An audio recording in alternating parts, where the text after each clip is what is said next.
chicos y chicas. ¿Qué onda, everyone?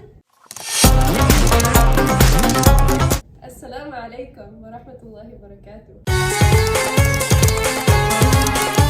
Welcome back to Languages in Motion. I'm Rue, and today we're talking about something that honestly changed the way I look at teaching. Translanguaging.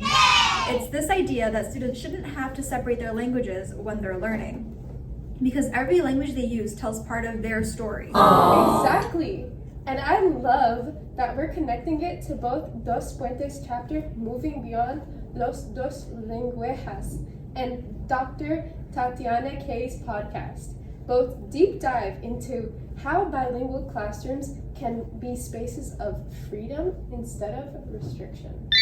And y'all, we also got our own fieldwork tea, because translanguaging shows up everywhere once you start noticing it, especially in New York City classrooms.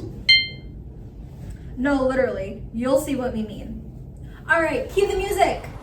A few moments later.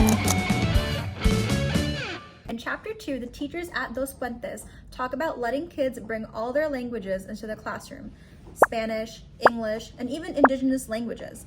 They had students create language maps to show how they use different languages at home, school, and around their local community. Basically, their language stories became part of their learning. And one quote that stuck out to me was, when we restrict our students' communication to one language, we deny parts of their identity. And that hit hard, because you can see literally how students light up when you let them mix languages naturally. And then Dr. Tatiana K in her podcast was like, translanguaging isn't just a strategy, it's a right. She talked about how teachers need to stop policing language and start honoring it. Because real talk, kids don't come to school as English learners. They come as whole people who already know how to communicate. So this chapter literally played out in my fieldwork classroom with Miss Barella's kids. Most of them speak multiple languages like Spanish, Bengali, and Arabic, and they constantly blend them into things to make sense of everything that's around them.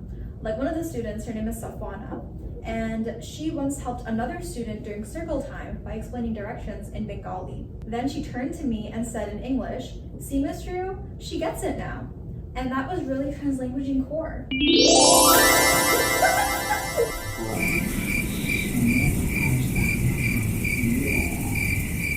That's so cringy. Anyways, I'd say I disagree with this format, because I feel like students will learn English a lot faster if we just put them with other students that speak English, and then we won't have to blend anything together to make sense of things. Facts. When you let them use those bridges, they gain so much confidence. In one of my classes, a student would start a sentence in English and end in Spanish, and no one batted an eye. You can see how safe they felt doing that. Pause, Leslie.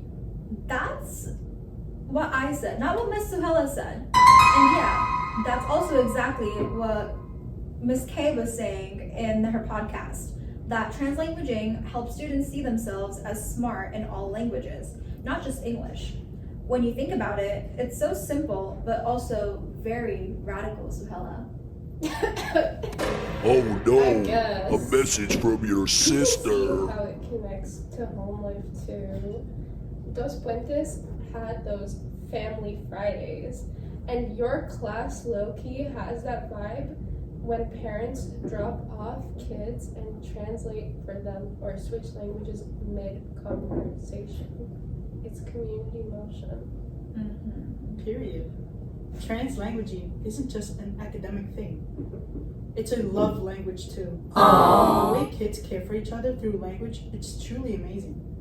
I've seen this over and over in my fieldwork, where students actively use their home languages to include others, to teach, and to solve problems. Do you guys have any other fieldwork situations where this might have played out, or are we just gonna piggyback off of mine? So yeah, when I was in my fieldwork location, there was a student who was of Yemeni descent, and he did not understand English. Yucky. Why don't you understand English by now? You're grown. Anyways, he didn't understand English, so of course we had to pull out the Google Translate and he still didn't understand. Hello? Like, what more do we have to do, you know?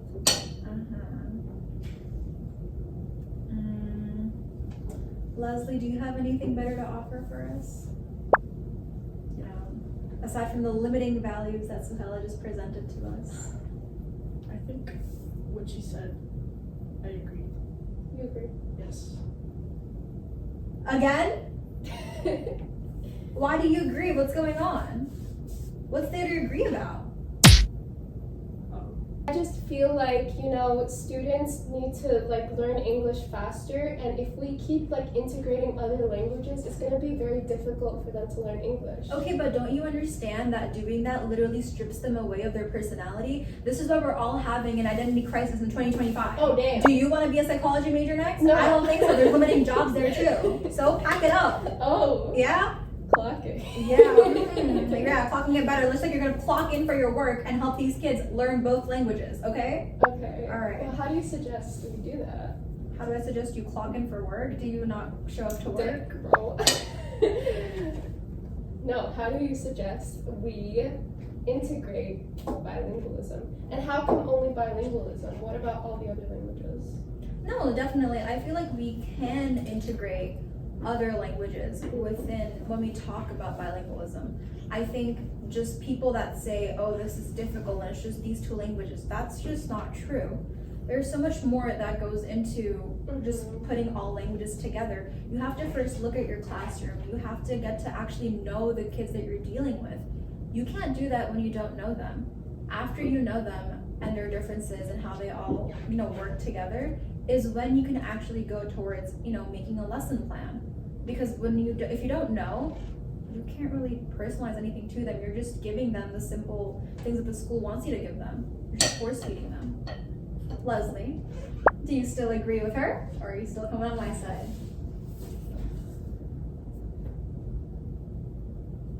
Leslie? I think I'm in Rue's side now.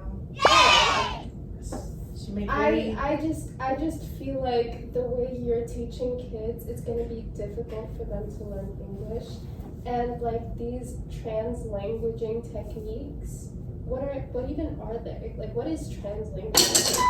Leslie, would you like to take over for me? I think I'm gonna go and grab some water after this. Leslie, you're gonna come back here, Leslie. Leslie, why are you laughing? What's translanguaging? See, you don't even know the answer. All right, you asked for the definition of translanguaging, Suhela. You're gonna get the definition of translanguaging. I have it written down here for you, and explaining it to you with examples is what's gonna happen today, all right? So translanguaging is when multilingual people mix, blend, or flow between languages, not randomly, but intentionally and naturally. Interesting. Is that like Spanglish? No, it's not like Spanglish. Like, before you interrupt me, I'm talking. Oh. Thank you. Yeah? Okay. So where was I? Intentionally and naturally. To make meaning, express themselves, or learn better. It's not switching between languages like code switching, which assumes languages are separate. It's more like creating one big language soup where English, Bengali, Spanish, Arabic all coexist to help each other out. So, because I know this is all a little bit too much for someone with, a small mindset. Damn! I have broken it down for you, yeah? So, for example, we all know I'm working with second graders in Miss Barella's class. Like one of the students would say something like, "Teacher, I finished fluency," which is Bengali, which would, mean that they finished doing whatever they were doing. Okay. They're pulling from both English, which is, teacher, and Amigorichi to communicate clearly and confidently that they're done in Bangla as well. Woo! And this is actually pretty important because it helps comprehension. Kids use what they already know in one language to learn another. It also helps to build confidence and connection, especially in urban and multilingual classroom, just like yours, remember? Yeah. And it's how real people talk at home, online, and in the world. You're not anyone's just in mom. grammar books. Oh, well, listen, maybe I should be.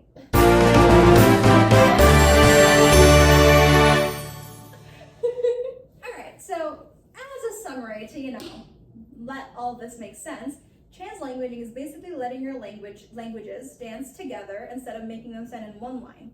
It's bilingualism, but make it #fluidcore. Still so cringe. Shut up. Okay. Can you come any quicker? Damn! Okay, now that you're here. Okay. All right. So, to wrap it up, translanguaging is basically giving students permission to be a whole. It's how we make classrooms feel like home, not like a language test. We should see bilingualism as a superpower and definitely not as a struggle. And that's exactly what Dr. Klein always reminds us of. Our job as teachers is to create spaces where students' languages aren't just accepted, they're also celebrated, Yeah, and if we ever forget why this matters, we can literally look at our students and see how languages connects them to everything. Their families, their cultures, and their dreams. Amen to that. That was good. All right, guys. Thank you for listening to Languages in Motion, where every voice counts and every language belongs. We'll see you next time on Languages in Motion. Bye. Assalamu alaikum. Adios! Kudafis.